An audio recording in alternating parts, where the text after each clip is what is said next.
Is this working? Okay. All right, time being 5 o'clock, quorum of members are present. I'm going to call the Solar Array Task Force to order. We will start with agenda item number 2, approval of the minutes from May 10th. Any changes, discussions? Good. Take a motion to approve. Okay.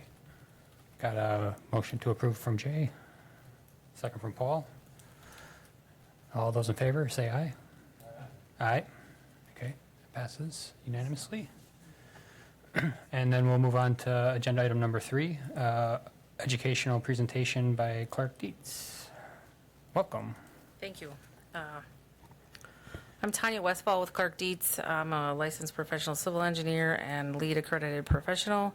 We've been working with the city for the past couple years and the Waterworks Commission on the solar project that is in the past.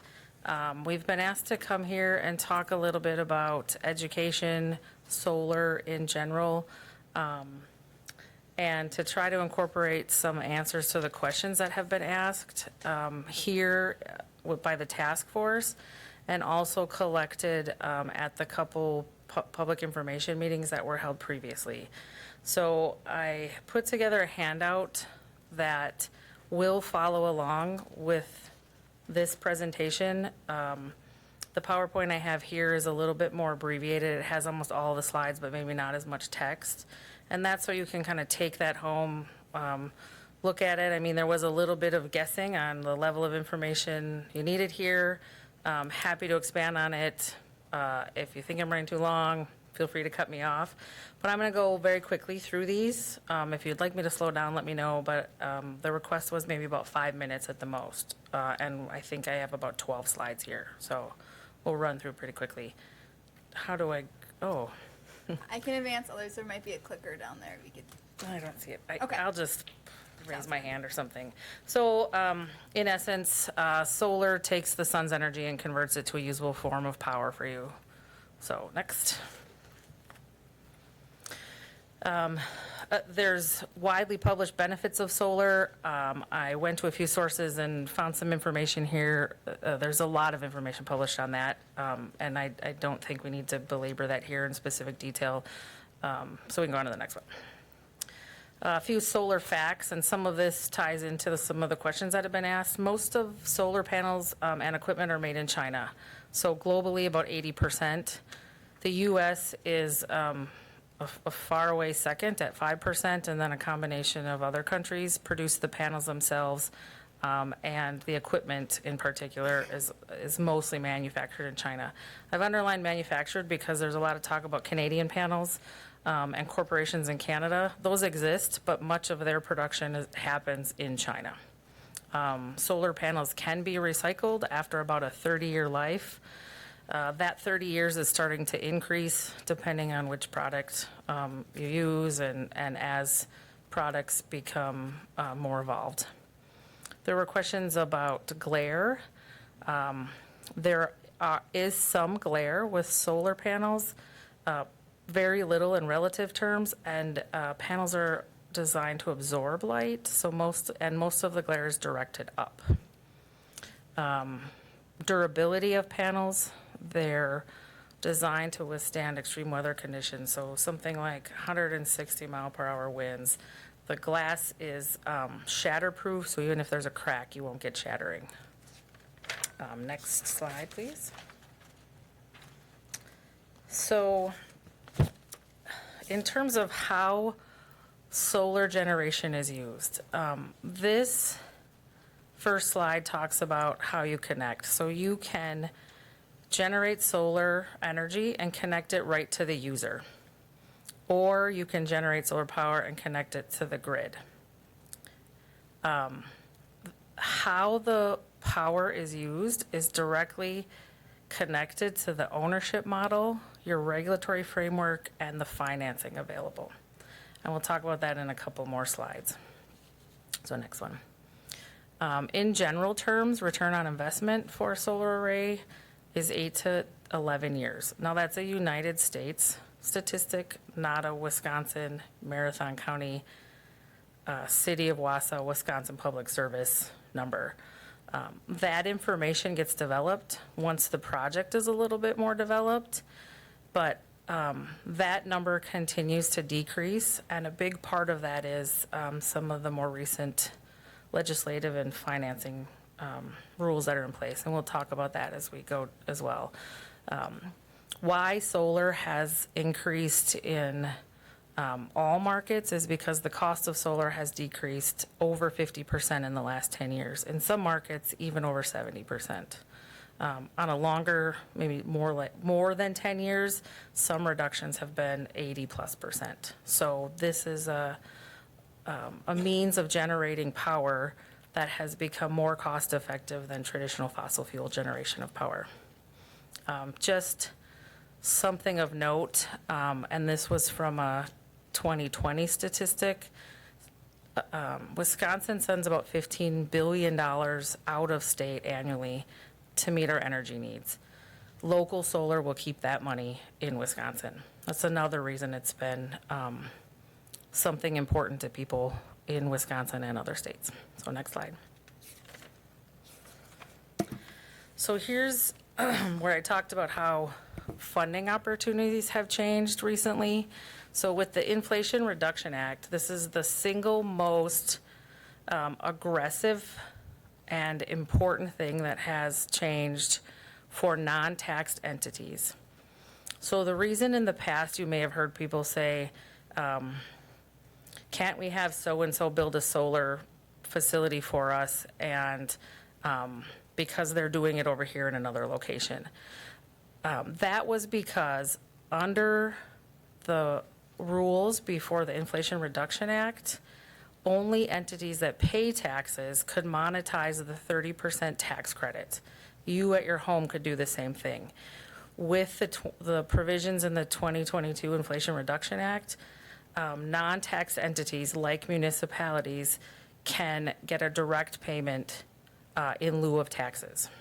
The other thing you can do is finance it with tax-exempt debt, although that formula then decreases from 30%.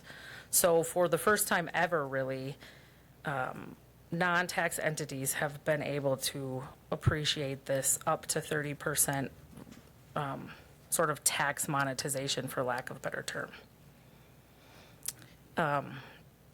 This is where I talked about in terms of limitations and the regulatory framework.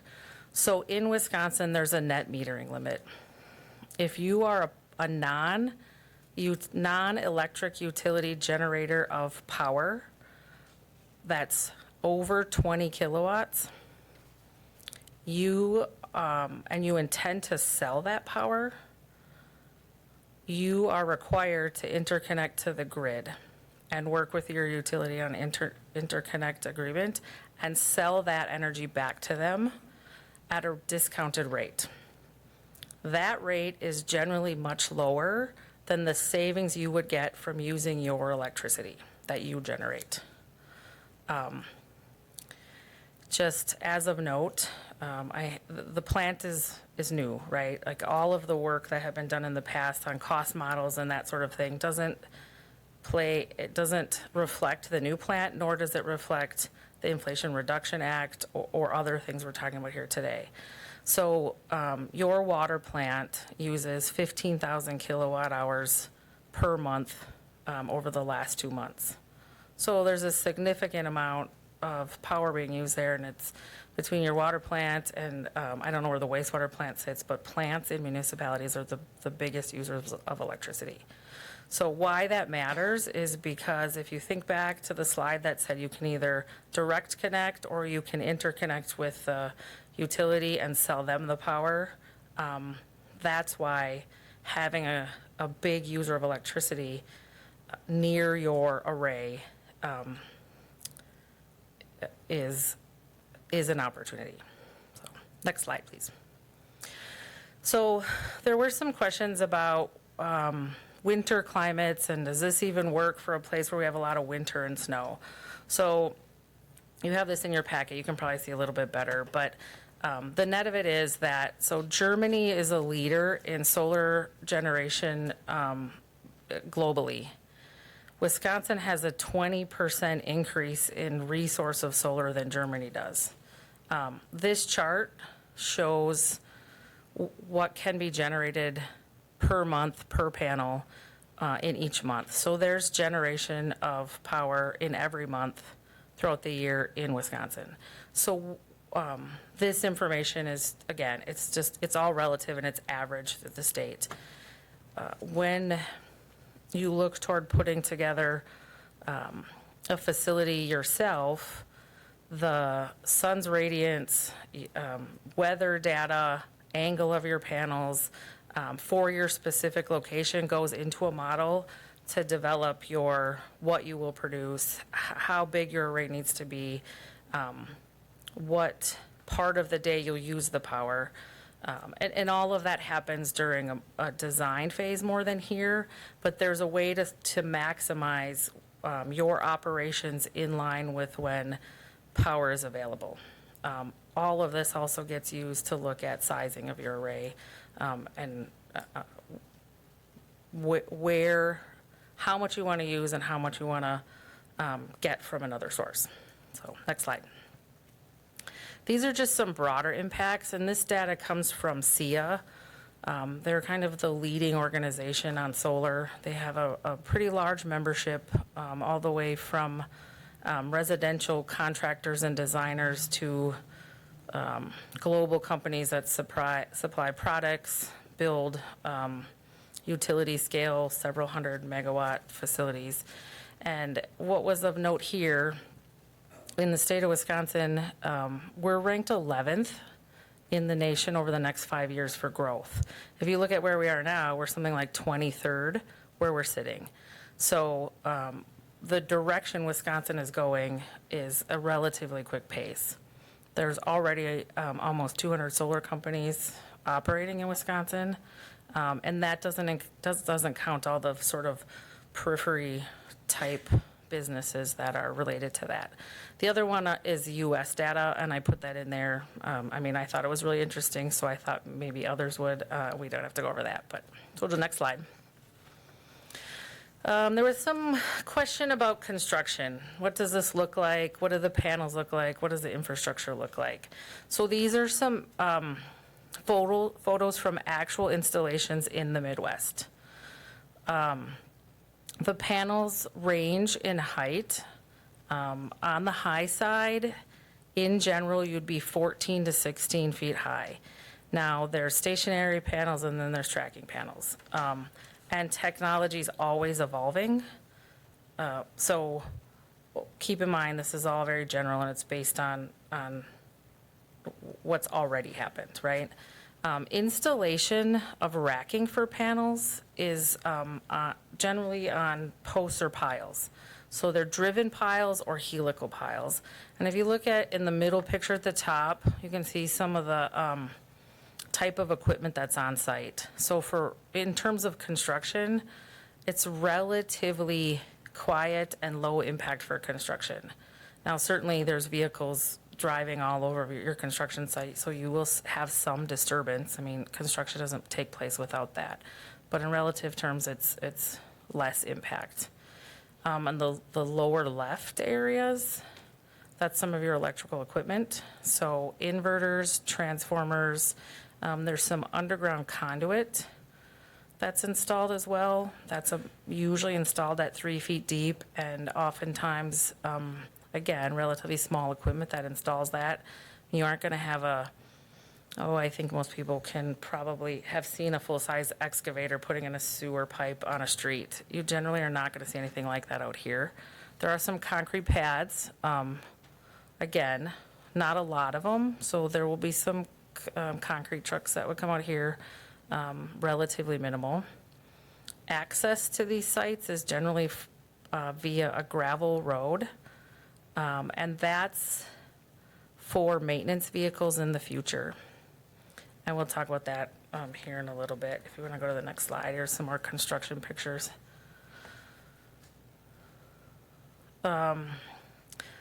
Oh, sorry, not construction pictures. These are finished pictures. So top and bottom right are actual photos of projects that have been built in Wisconsin.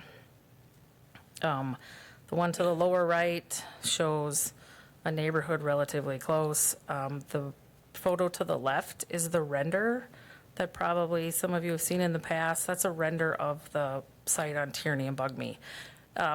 No modifications have been made to that. I pulled that from previous discussions, so it's really just there to show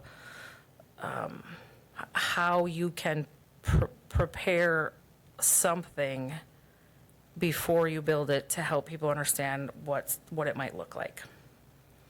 So vegetated, mostly green space. There are some stormwater management that has to be addressed on these because of water running off the panels. But again, nothing like full pipe networks or catch basins or infrastructure to that level. In terms of property values, that was another thing that was asked about. And there's been a fair amount of studies on that from a conservative perspective, there's no noticeable difference in value. Many times there's an increase in value. Because there's a lot different. Yeah. Yep. So, Let her finish her presentation, and we can find sources afterwards. yeah. So one of the things that isn't in this presentation, there's guidance on how you should or how you could talk to stakeholders in your community and helping site solar arrays. Some funding agencies, now again, sometimes for smaller communities, sometimes for much larger, have put more weight into projects that have arrays located in areas where you could use them as an educational feature. So having them in more populated areas or disadvantaged areas have become a positive thing for people scoring for providing funding. What that tells me is that it's a desirable thing by some people's standards and in many communities. You all have to decide that for your own community.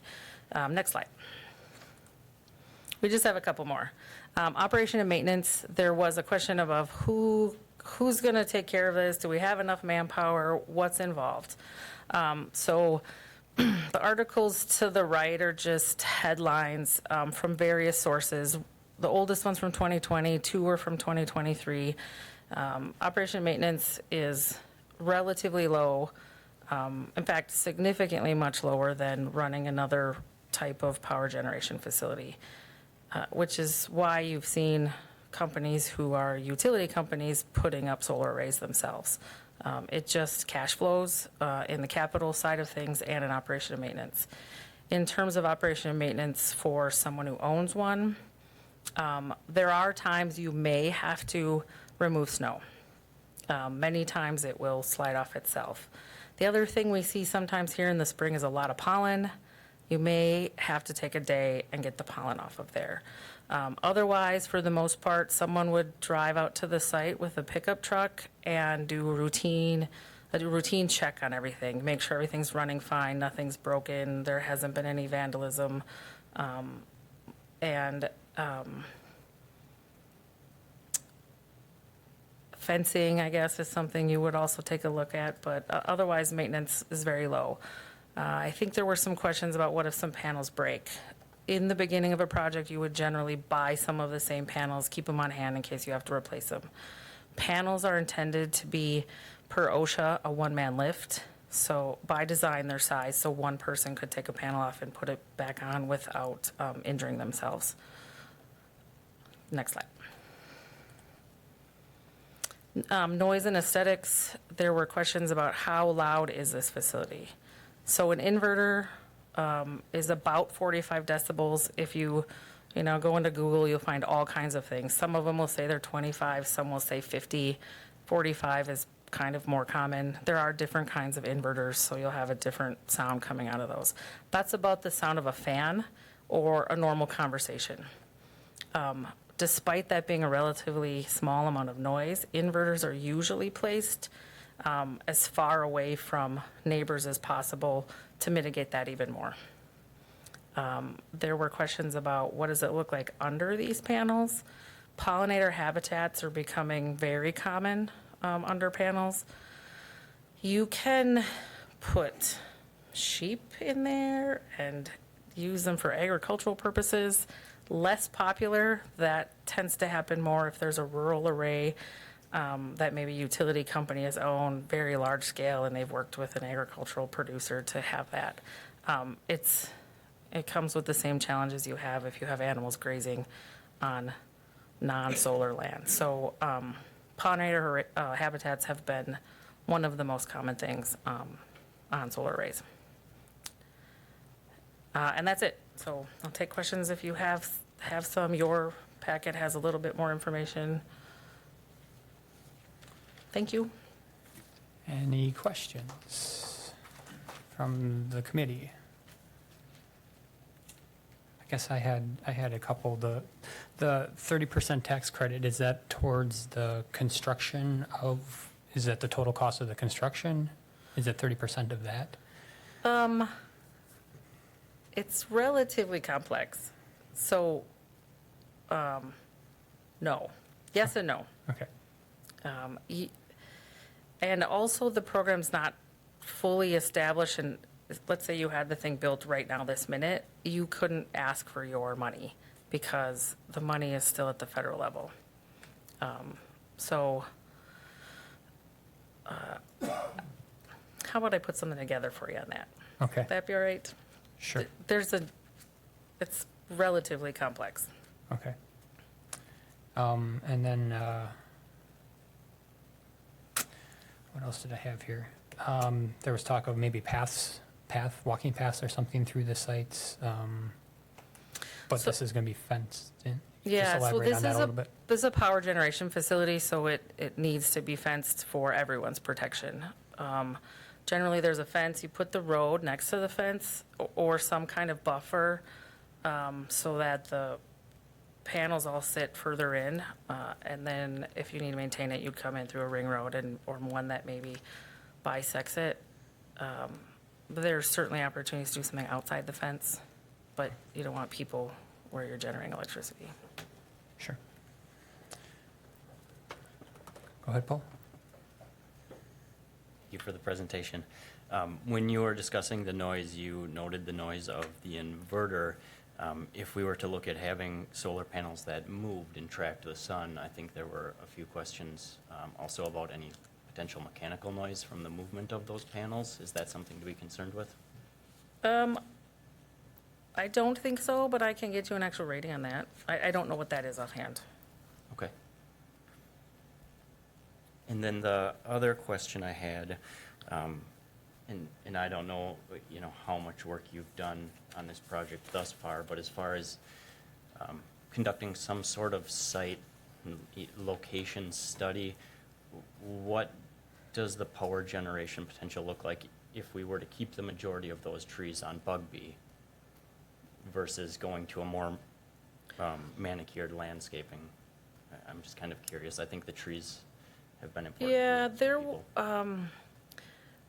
previously we put together sort of 3 different sizes. One was maximize the property, one was disturb no trees, and the third one was somewhere in between. And I believe the smallest one was about 0.5 megawatt, which is still a reasonable size facility.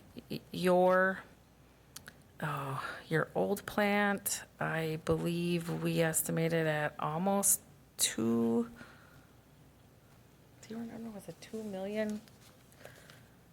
We would have needed a 2 megawatt system, or 1.8, to power the old plant. The smallest array, could you repeat that number again? I think it was about 500, or 0.5 megawatt. Okay. But I can send you something if you want. I mean, there's some published presentations we had put together here, and I just didn't look that one up. but Okay. To revisit it. And then, has anybody looked at supplementing with rooftop solar panels? I don't know the exact orientation of the buildings that are on site, or the new building, the GAC building, if that's something that we may want to look at just in terms of a supplement if we went with a smaller solar array. Yeah, we had not been asked to look at that at all. Okay, So, thank you. thank you. Go ahead, John. Are there any geotechnical, when the utility looked at it, we were looking at different locations on the site. What are the geotechnical requirements for placement? So, the ground needs to be not muck, essentially, in terms of, if you think of if you're driving a pile or a helical pile, needs something to catch on. I mean, I don't know the level of people's background here, so if I'm speaking a little bit too elementary, I apologize for that. But you need to be able to have a relatively consistent subsurface conditions so that if you're driving in a pile, it doesn't get stuck on debris, rebar. And when we looked at the entire site, sites to the north were an old construction landfill.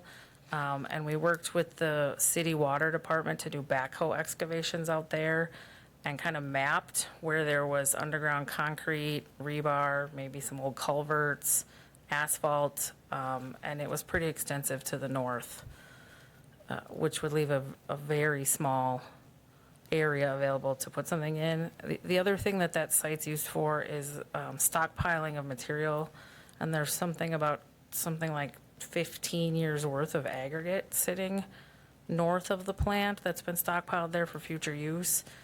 To move that would be a pretty extensive effort. Obviously, we didn't look under that to see if that land was usable. The piece of property that was explored and renders were made for has some debris underground. We did probably 10 digs on that property, did not run into groundwater. The material was relatively consistent, kind of like a sandy loam. There were a few pieces of old asphalt in there. In talking with city staff that have been around a while, they said it wasn't widely used as a landfill, but maybe a few things got buried there. So geotechnical investigation would have to occur before you would do design to help design the pile dimensions, the depth, and installation method.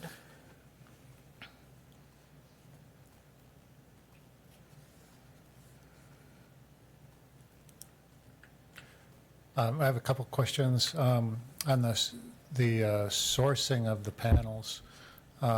If IRA funds are used for those, is there a requirement that they be domestically produced, or do you know that? I think the answer to that is probably yes. Under Buy America, Build America. The steel generally would have to, but there isn't, all of the guidance isn't there. I think we would assume probably, Yeah. but we'd have to check that. And that could affect timeframes and that sort of thing too, as capacity needs to build. Yeah, so in that chart that looked at national information, it maybe had showed Q4 of 2022 had kind of a dip in solar. A big part of that was commodities and all of these ships that were stuck. So even though there was an affinity for solar, there wasn't supply. So just like everything else, there are supply chain issues with this one. Yeah, the other question is related to resiliency. And I just have this kind of simplistic idea that if we can make our own electricity, that we can run at least part of the plant without the grid. Is that a potential? It is.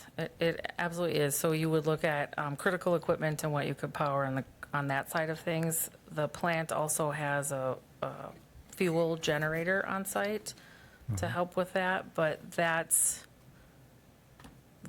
part of what has driven other projects for utilities, for water utilities. So some published data will talk about being able to generate your own because of the demands that will be put on the electrical system for this increase in electric vehicles. lawnmowers. I mean, this trend toward going electric and getting away from fossil fuels is Yeah. putting a big strain on the infrastructure. And it'll Even- take them much longer to do something than it would someone on a small scale. Even home heating, going to heat pumps and Right, that sort of right. thing, yeah. But, yeah, that, it's not, doesn't seem to be an often mentioned benefit, but having potable water is pretty important True. for people's health. So.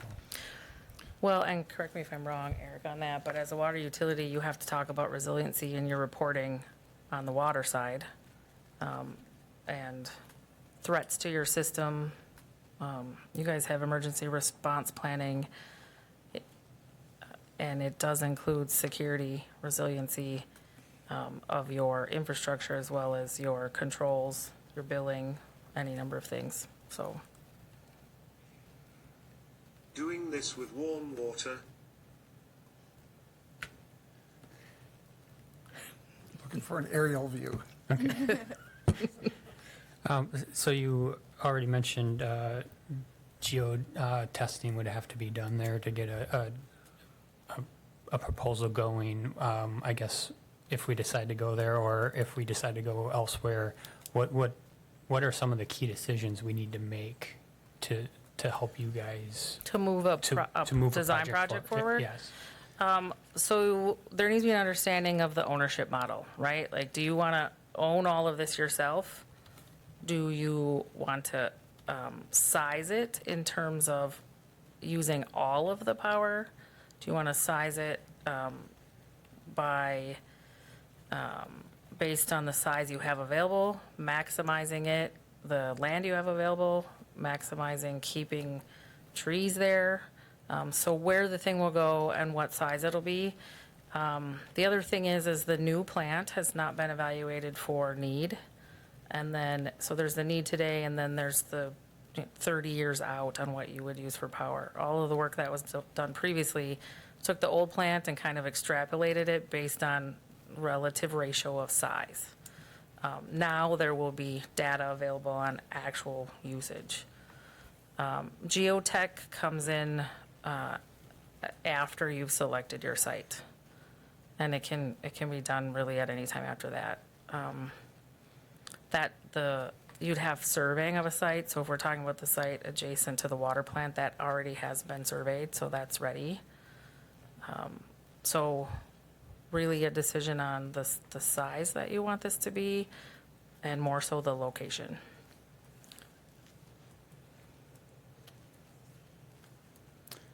Okay, that's all I had. Anything else? Guys? No. Thanks for your presentation. Thank you. And then if there's any more questions, are you going to be available to stick around after the meeting? Absolutely, I'll stay. All right, thank you.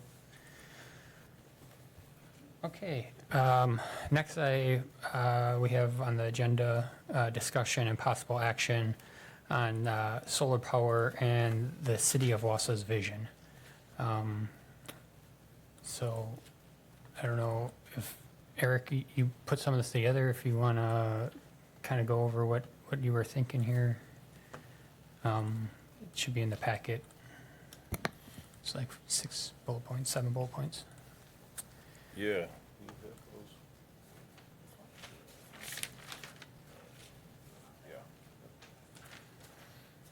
So from the last meeting and the discussions that had happened, we were trying to put together some information that, on goals and then trying to relate it to maybe what some of the larger plans for the city have been established by the policymakers, the city council, the commission. Some of those with the strategic plan, this vision of generating or have alternative power, that's in the strategic plan, right? Are any developments that the city has, with these types of facilities, needs to be considered.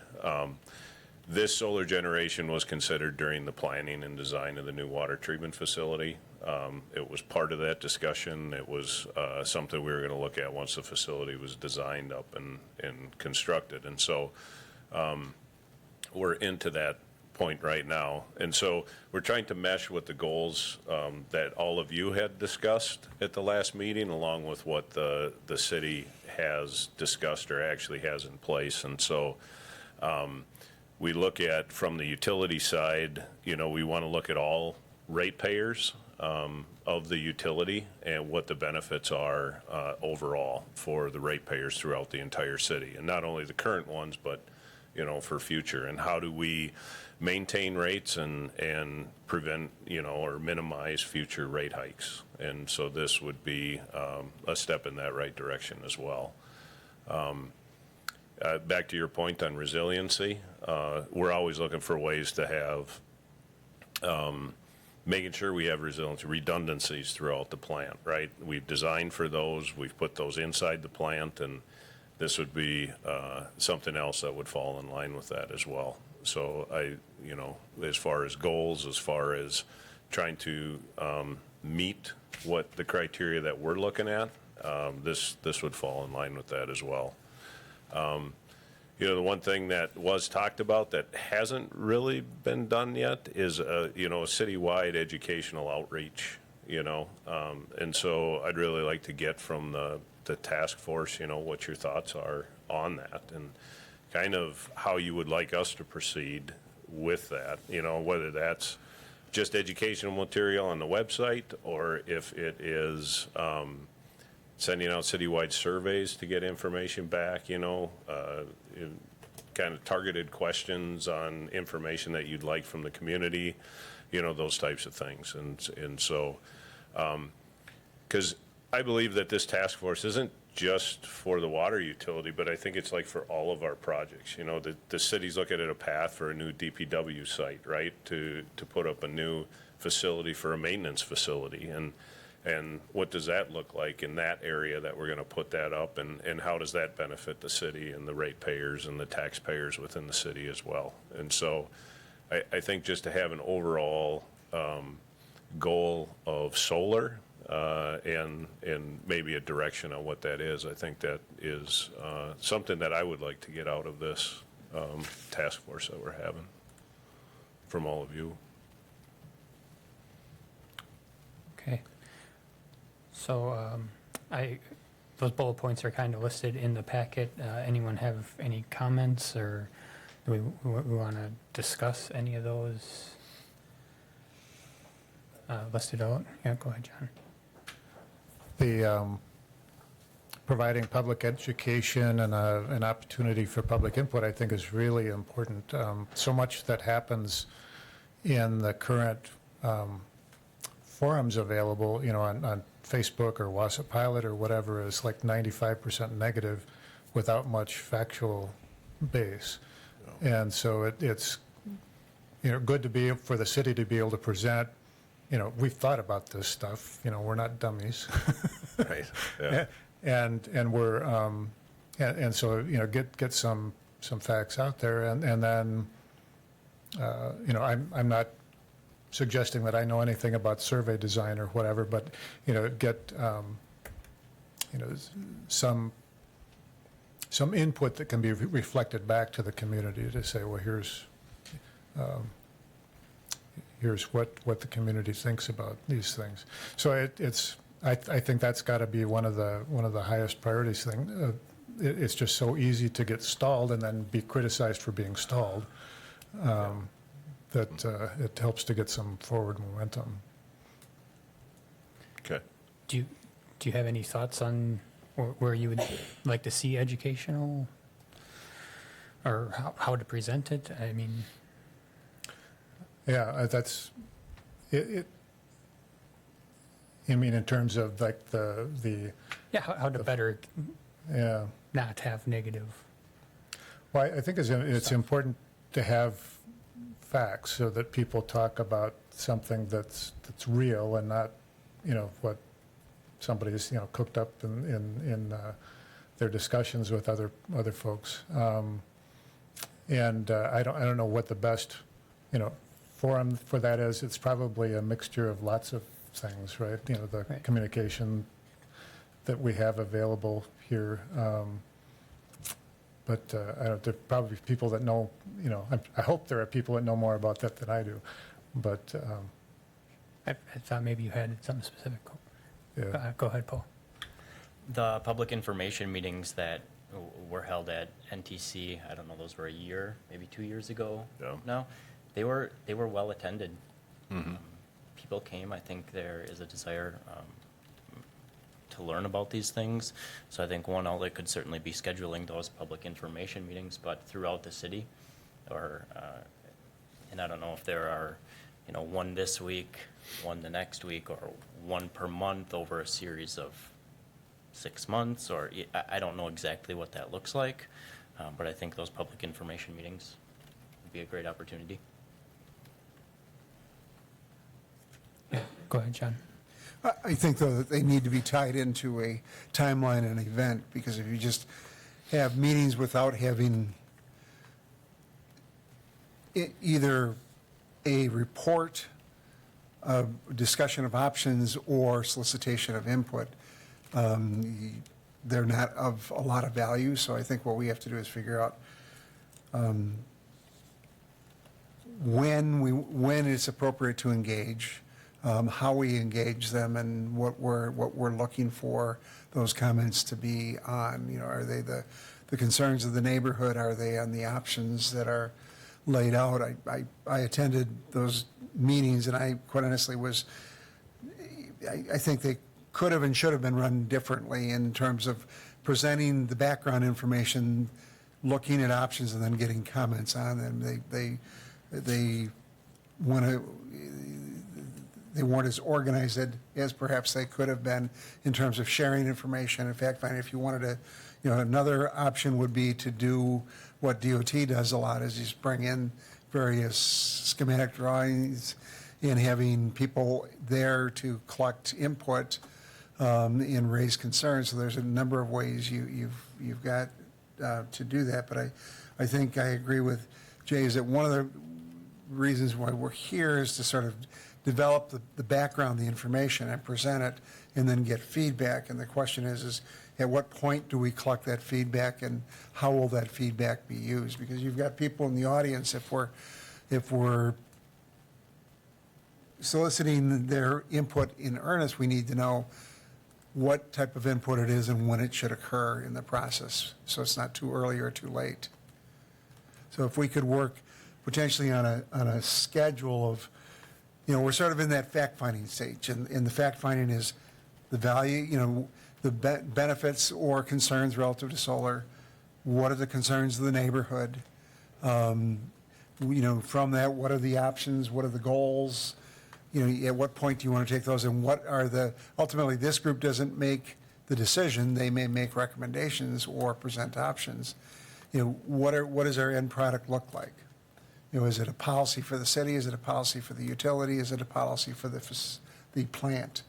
All different ranges, but I think we would have to agree on sort of the process, the timing, and issues. Would that be a future meeting, or discuss it now? There is the provide citywide educational outreach is number 7 on the list. Are we ready to discuss it now, I guess?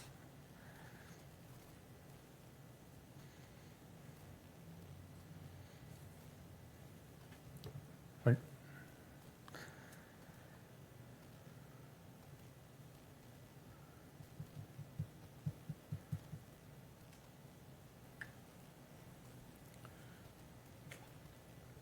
I think the overall lifespan of the task force is a year, right? That's what our mandate is anyway, right? Okay. So, and I think everybody wants to move forward with, what are we going to do in that kind of time frame? So if we back up from that, we've got to have some realistic options out there, at some midpoint, and like 3/4 of the way through, before any decisions made, before it's too late to pull the plug or change direction, you get some public feedback. So that's a fair amount of activity in what's now, maybe 9 months to accomplish that.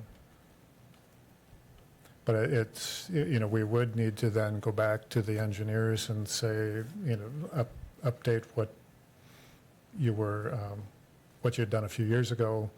And I know we don't want to do that again too soon because we spend money when we do that.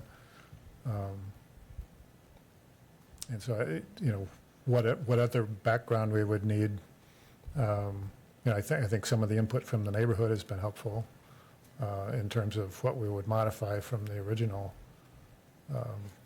studies. Yeah, I agree. I think we're really close to getting enough information so that they can get redo a proposal, just with input. And then I guess, and that's why I asked what else we need to discuss here.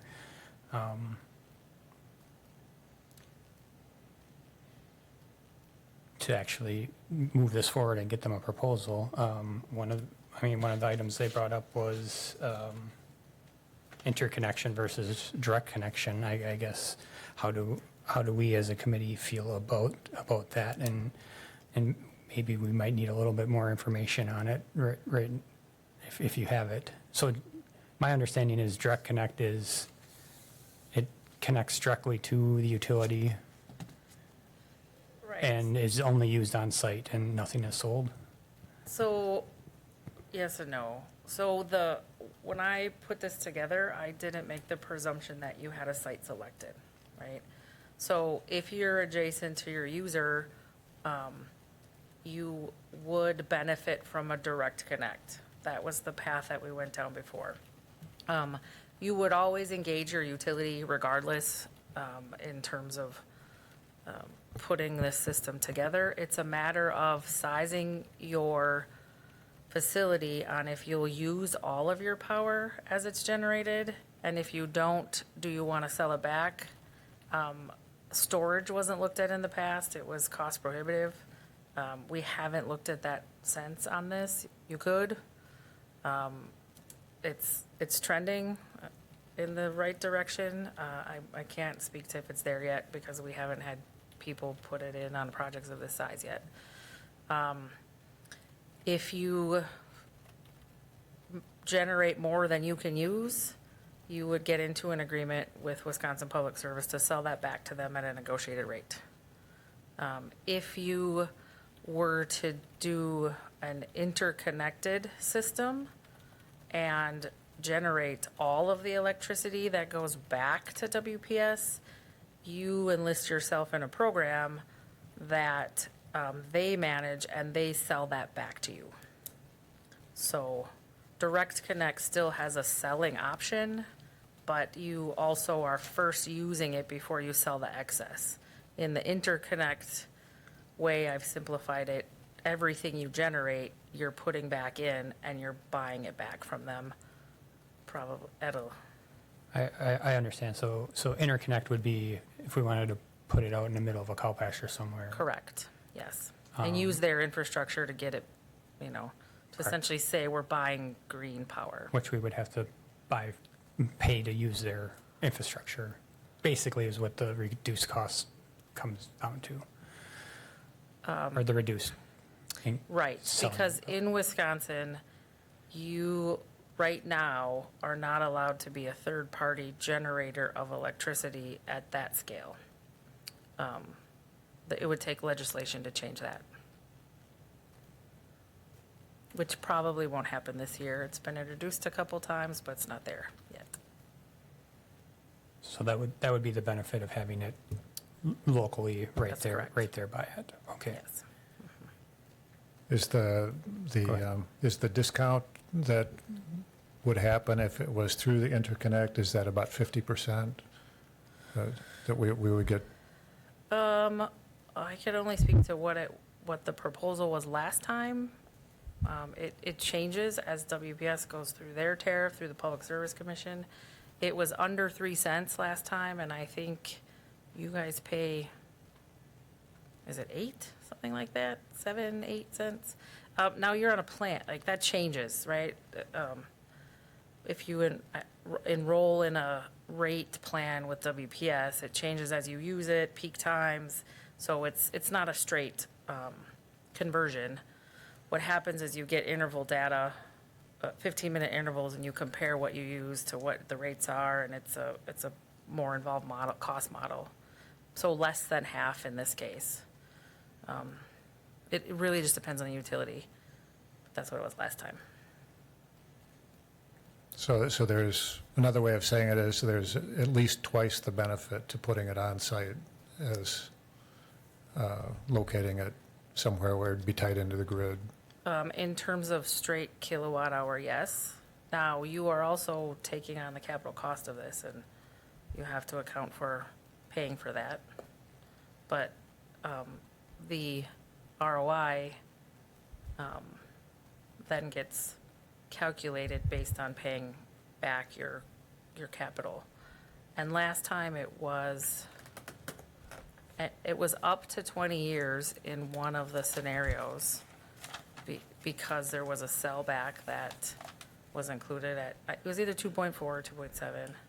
So all of that changes based on the sizing of your array, and there was not the IRA payment in lieu of taxes last time, and the lowest at a couple years ago was maybe 11 or 12 years. So that was the caveat with the US ROI for private projects was something like 8 to 11, trending down. But So we get back once again to, let's get some real information on the table and, you know. yeah, I mean, there's a philosophical approach to this too. If you're building something, if you think about it in terms of what you know, electricity tends to go up 2% a year. Again, this is broad data. This has nothing to do with Wisconsin Public Service. 2% a year. The array infrastructure in general lasts 30 years. At the end of it, you have the ability to recycle or upgrade, continue to use it. Your electrical equipment like inverters and transformers, the maintenance is built in, so, but it's relatively low cost to maintain and replace those as you go. So in looking at your ROI being where you think it needs to be versus the life of the system is a decision you need to look at. With pretty high level of confidence, you'll pay yourselves back on this in far fewer than the life of the system.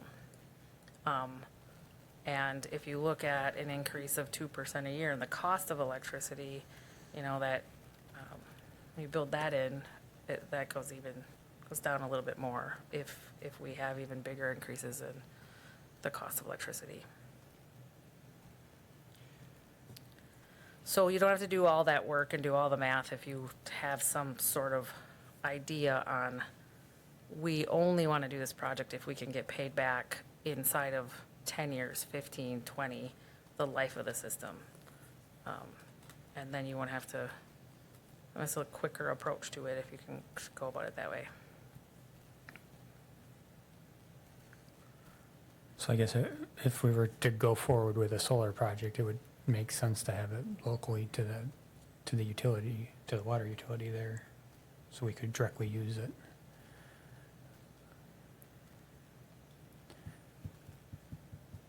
And we have heard last meeting all the questions that the community had, and we're going to cover those next here.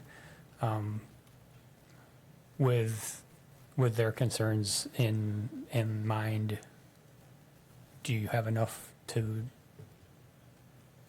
propose something, or to get to start some of the financial numbers going to get return on investments and?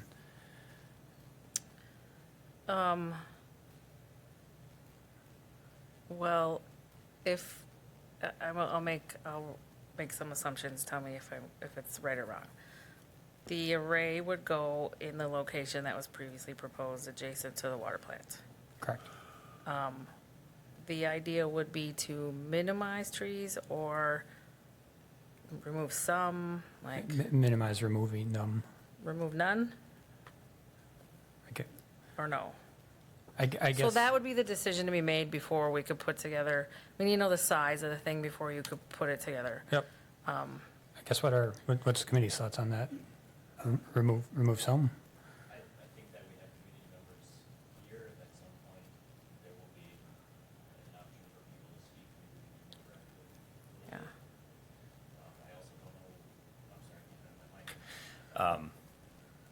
what it might look like on Tierney Road and a buffer there, and if that would have any impact on the size and location as well. So I think those are two really important considerations that we need to figure Because out. we've also talked about berming Yeah. too. Yeah. It- Oh, sorry. One render showed a rendered berm on Tierney, as presented previously. I mean, it was about a 40-foot wide area that was buffered on the west side of Tierney, but I'll give you an idea what that looks like.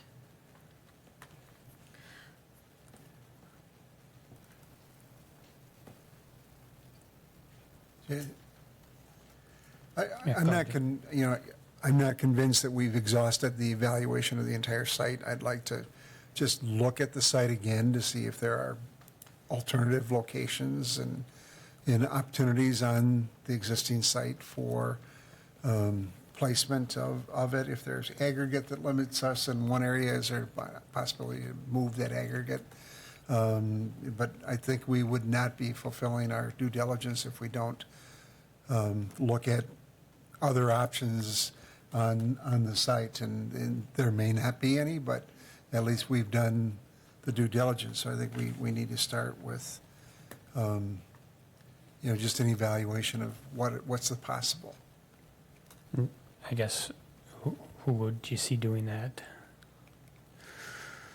I think we would start with some aerials and look at it and talk about what the limitations are and what the constraints are in certain sizes. Can you bifurcate the panels and in order to minimize the disruption to the vegetation in one area and putting in a portion of it somewhere else? Are there options what would the cost be associated with those? Are there benefits with those? But I think that's a place you start, because we'll always, we've heard from the neighborhood early on that have you looked at the entire site or other locations? Go ahead, Paul. Would there be value in looking at rooftop options? I don't know what the square footage, the area of those existing structures. I don't know how big the new building that will be constructed on the site will be, but would there be value in looking at adding rooftop panels as a supplement?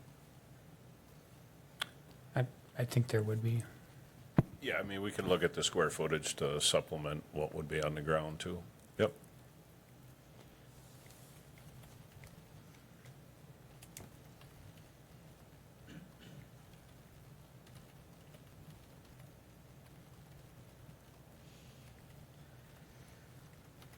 Okay, so those are kind of the city goals that Eric had listed out there.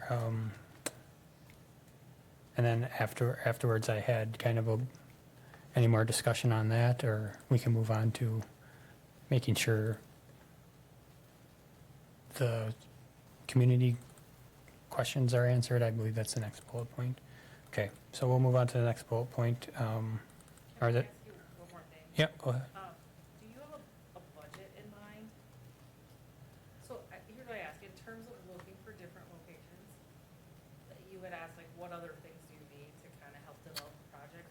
Oh, sorry. So the area access can pick it up. That's the last piece of it, right? I mean, John is right. You can kind of put the small array here, another one here, another one here, but your costs will go up because you're going to have more underground infrastructure. And that's okay if you are okay with that. And that's a decision you guys have to make, but is the sky the limit? Are you trying to stay in a certain place? I mean, and that ties back into the ROI. So that's a thing to consider if you're going to move forward. So, thank you. And those could be options that we look at. Yeah, and I'm not on the finance committee, so, but that might be a good question to bring up, what they would be able to stomach if we brought something forward. If we were to pick a number, yeah, I mean, something that would make sense to someone in the community as well as someone in the city, something like, that the project will pay for itself in 10 years. or it will cost 1/3 less than using power off the grid, or, some kind of big picture idea like that. That would be a target, and then you see, okay, how realistic is that? What constraints does that put on the overall project?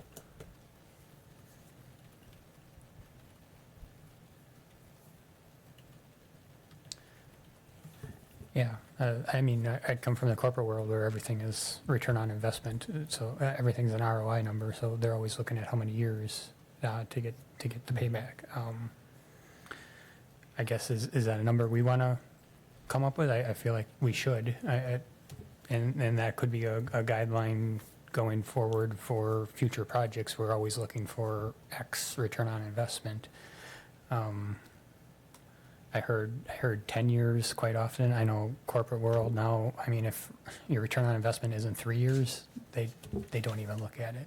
I think that's pretty aggressive for us.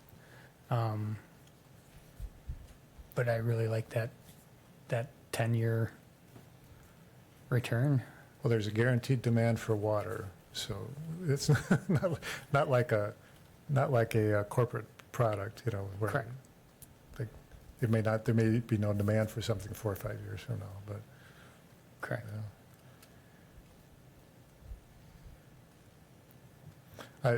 So it may be something, I mean, we need to start someplace. It may be something where we need to adjust it, somewhere down the line. But, I mean, if you said something like, I guess 11 or 12 was the number in a typical payback period. And you would expect it should be better than that, right, with the IRA and increased efficiency of the panels and so on. So maybe 10. Yeah, so I guess, are we all comfortable with 10? Any other comments on that? I'm seeing a lot of head shakes. So I think 10 years is a reasonable number. So got that for you. And maybe when they bring in the designs and we're seeing numbers like 6 or 5, maybe we reevaluate that for future projects to going forward, but I think to get the ball rolling here, I think 10 is a good number.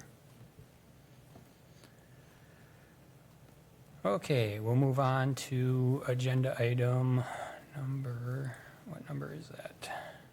Number 5. So I had Caitlin jot down a lot of the questions and or comments that were made at the last meeting, and I just kind of want to go through this and make sure we've talked about all of them or covered them all. Create full transparency.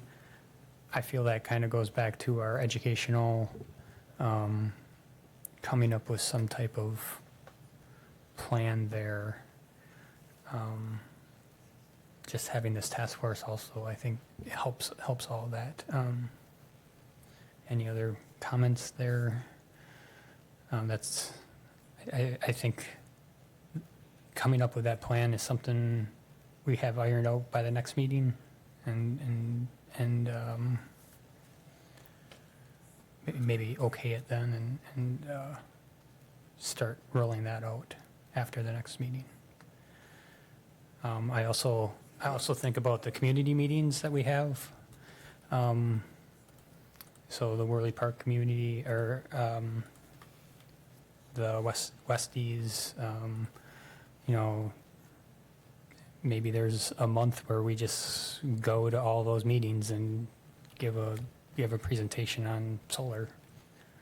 And maybe that's something we do annually. I mean, as much as the stuff is changing.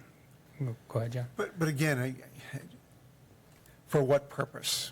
And I think we have to define what the purpose of the engagement is. I think we need to be transparent, but do we have a timeline on when we're going to develop options, or the decision is made to go ahead based upon the following criteria? We're looking at options. Here are 5 options, 4 options, 2 options, whatever. Meeting with people for the sake of meeting with them versus meeting with them for the sake of getting feedback, input, are 2 different things. So I would ask that we maybe develop a schedule on, what issues will we be dealing with in what sequence? How would we, what are the opportunities for input, and what type of input are we looking for? Trying to maximize their participation and both to manage expectations and to have the input be meaningful to the process. So if we could work on that schedule, I think that would be helpful. Okay, would you, I could take a stab at trying Yeah. to bring something in for the next meeting. yeah, or I'll work. what are your thoughts? I mean, if you have a thought of how the schedule should go, that would be helpful. And I agree, at those community meetings, maybe we have comment cards at the end or something where any questions that you have that weren't answered, that you don't feel like you spoke out about or were too shy to speak out about, you could write it down and we could add that to the presentation the next time around, Go ahead, Paul. I agree that a schedule is a good idea. Being able to provide specific information at some point will be really important. I do think there is some value in just providing a generalized overview education. The information provided in this packet tonight was extremely helpful.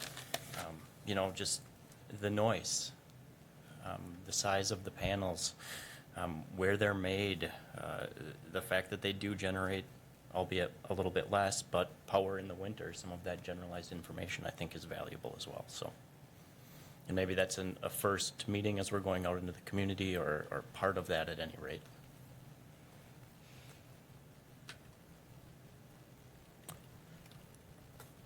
I agree. Any other comments there? So, John will work on a schedule with us. Talk to you. And then, so B, create a buffer and leave trees where we can. I think that's been covered quite extensively here, which I think goes back to making sure we do a full site survey and see if there's more of that site to the north that we can use and not disturb any trees, I guess.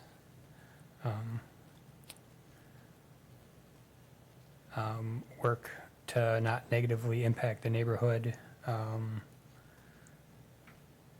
Explore potential developments for the land for the next 30 years. I guess we didn't really talk about that, but what, I guess, Eric, any thoughts there on what other potential? Previously, it was platted before for residential, right? So, and with streets being located through that property. So, and the way it's zoned right now is residential. So if the property were, let's say that, nothing that the utility was going to have there, the potential is that it would sell to a developer who would, plat it off to lots. I think there was like 10 or 12 lots in there with streets, and that's what it would become. Anything beyond that would be, would need rezoning, and, yeah. Okay. All right. So I think that's specific to this site, but in the future, when we're looking at sites, that's always something that I feel could keep in the back of our mind of what it's currently zoned for, or what it could be other than, and I think weighing that in the decision. Yes. And then opportunities to incorporate community engagement in the property.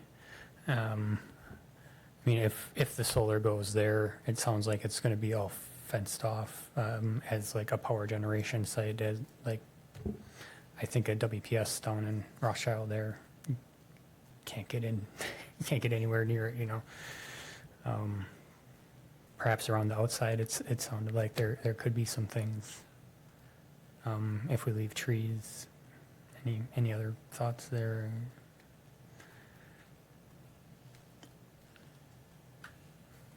Go ahead, Paul. And it may be worth putting out a survey in the neighborhood or continuing conversations with the community, you know, if there is a possibility for some sort of walking trail, recognizing it has to be, you know, some distance from this facility, but is that something that the neighborhood would be interested in, and what would that look like? I think that's worth considering. Yeah.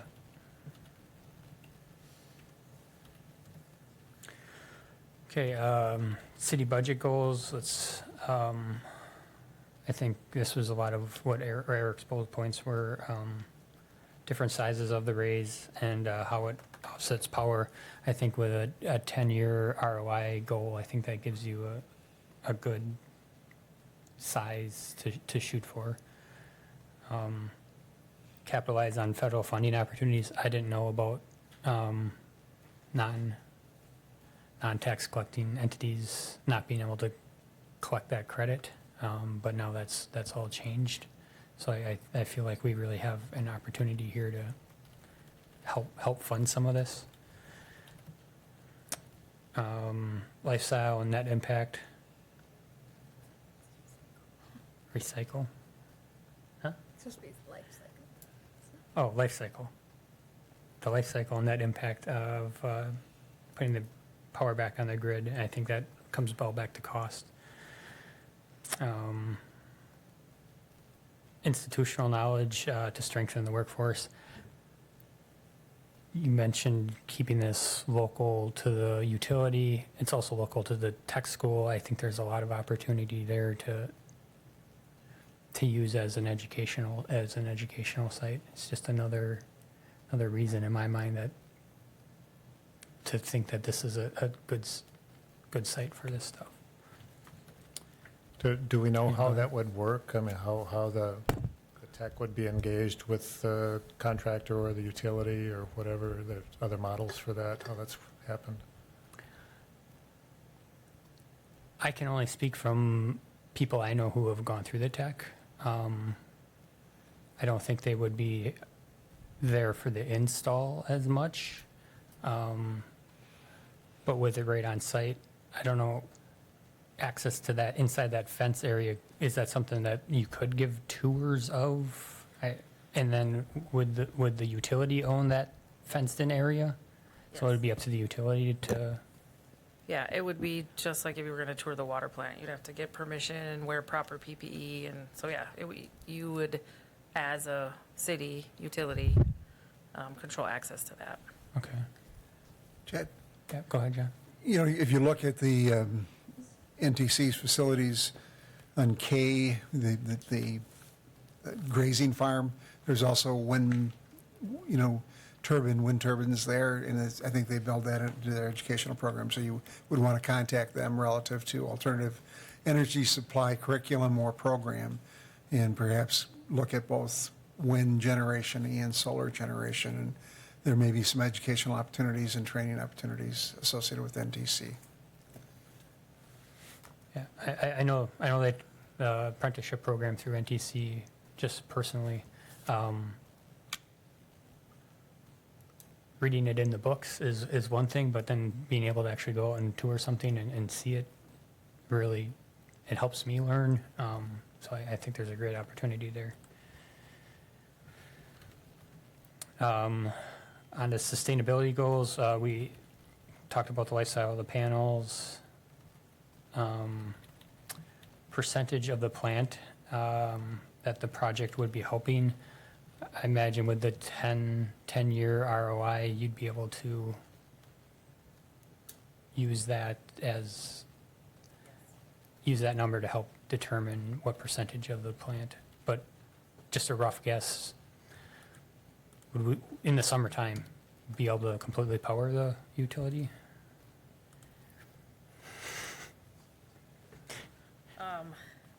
It all depends on the size of your array, right? So there was a scenario that maximized the site, that would be able to provide power based under the last analysis for peak times.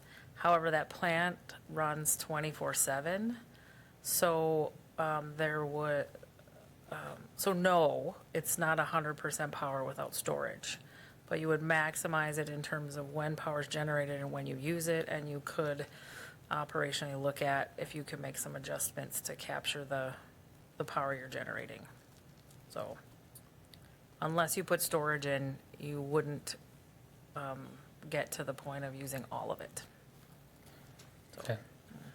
I guess task force members' thoughts on storage? I mean, maybe we talk about it now. I just think the cost ends up making it not very appealing, but I'd love to hear from you guys. Go ahead, John. It would be, interesting to get the engineer's perspective on that, but my, civilian sense of that is that that might be a phase 2. I mean, there's a lot going into battery production and lithium availability, and, it seems like the cost on all of those things should be coming down over the next 5 to 10 years, and maybe, get this installed and operational, and then, okay, we could use the existing array or maybe expand it and put some storage, or we got, and it does seem responsible to lay out those steps, at least kind of conceptually, as part of this project, as potential future phases of the development. But Sure. the engineers would know a lot better than I do. I guess, yeah, my questions would be, how big are the batteries?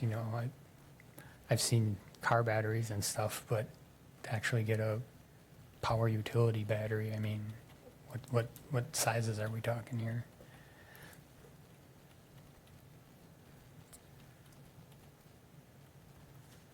So we'll move on. Work towards the city's greenhouse gas reduction goals. I mean, solar's or renewable energy's got to be the number one way that we can do that as a city. Plantings under and around the panels, we discussed that a little bit with the controlled access. That's difficult to do, but we could have prairie grasses in there. And the net carbon impact of the project. Does anyone have thoughts on that? It sounds like we can recycle them. Yeah, so that would be part of the information that's provided, kind of at the public information phase, that this, this actually, what is the actual net impact over the life of the project? Sure. And we can add that to the presentation. Go ahead, Paul. I think you mentioned 30 years as a life cycle for the panels themselves. But would that be just the panel? Would the frame or the structure that holds those panels, would those, in theory, last longer than 30 years? You could So it use- would be a yes. replacement of the panel, not the entire, Correct. The racking would accommodate new panels. okay, thank you. So 30 years is about the time that the efficiency drops enough, based on data available now, that you would potentially replace your entire set of panels.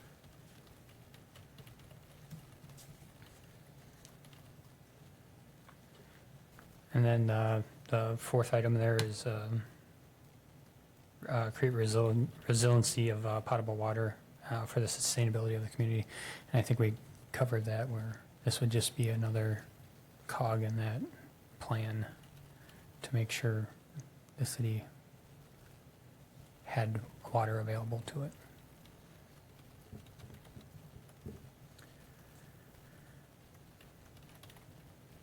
Any other discussion on that, on those bullet points? Otherwise, we'll move on to number 6, discussion and possible action establishing agenda items for the next meeting. So I see John over there writing. Will you have something as far as a schedule you think available for the next one? Yes, Okay. right? So that'll be the community engagement. We'll have a plan and, subject to a draft, because I think that it's important that everybody comment on it. Yep. No, I think that'd be a great agenda item for the next one. Any other thing else you wanted to hear talk about for the next meeting? Go ahead, John. Can we get an update on where we are with, I think you said we're using 15 kilowatts per month. Could we get an update on cost to operate the plant? We've now got a number of years. And then, I don't know, Eric, if there's any way to project the cost to operate the GAC system when that's up and operational. But could we begin to develop some of those baseline information? Yeah, I mean, I know we can get the baseline information for what the plant's running right now. I'd have to check with Donahue, see if they ran what they think that, with the GAC system up and running, what that potentially would be, So right now, it's about 40 grand a month, that the water utility's paying. But we'll compile that information for you as well. We also wanted to do a site plan or availability of Oh, yeah. Yep. some type of, maybe like an overview shot of possible areas where we could put solar panels. Yeah, and we'll clean up the map that we have where we've done all the test pits and things like that in areas that are not feasible. Yeah, okay. Just going through my list here.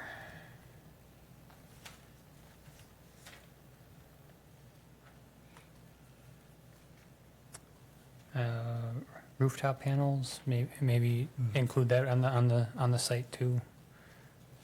I don't know. I've driven by it a couple times, but I've never really thought of how big the roof is, Size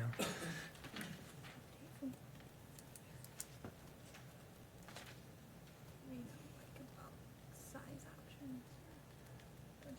Yeah, and I guess, do we have enough information to you, Clark Dietz, to get a 10-year return on investment, like what that would look like? I'll get you something. It may not be exactly the system you're looking at, but I think in relative terms, you can use it for comparison at least. Yeah. So, yes. I had my homework is also getting you information on the Inflation Reduction Act and how you get that money and can use it. Yeah, so maybe another presentation on that. A little deeper dive into that. Okay.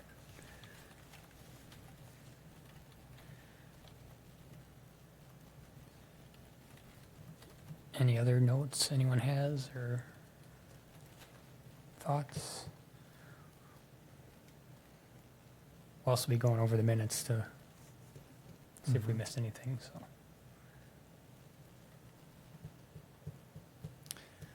Other than that, thoughts on the next meeting time, I guess?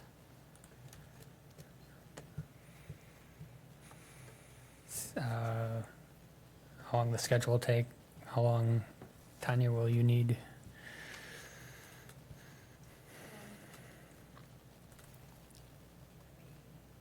I'm in good shape.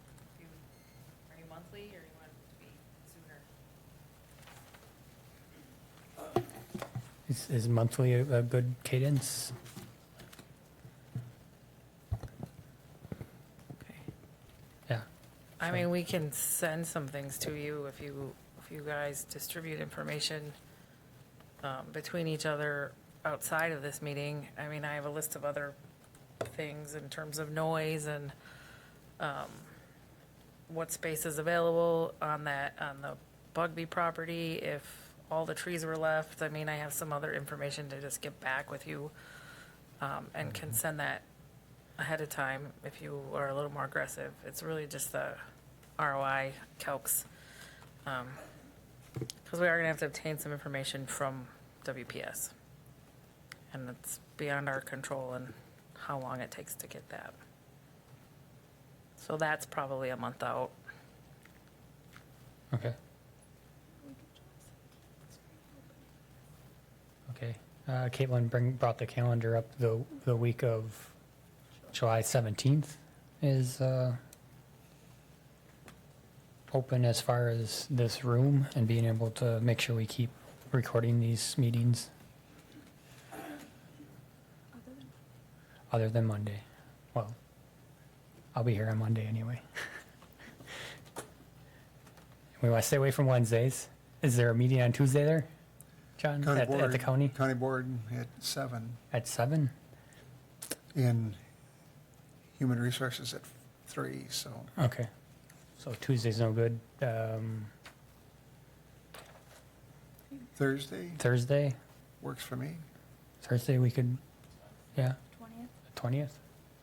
Okay. 4:35, 5, is 5 a good time? I feel like that's pretty standard.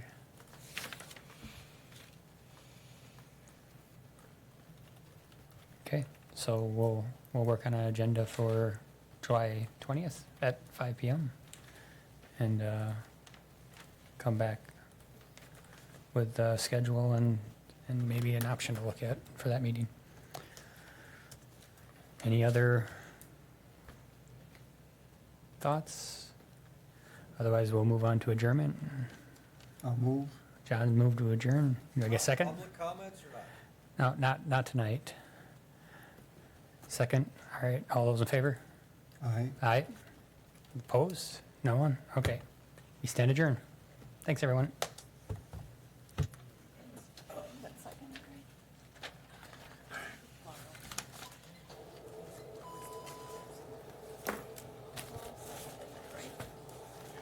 To adjourn?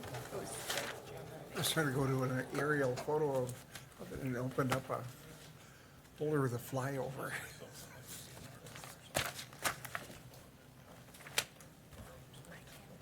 okay. All right.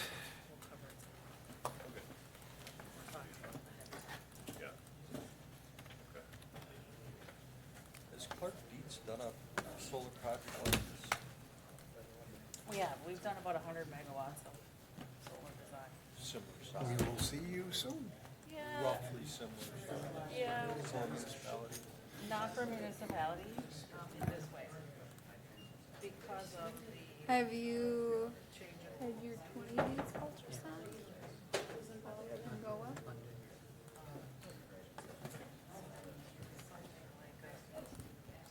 It's all, I can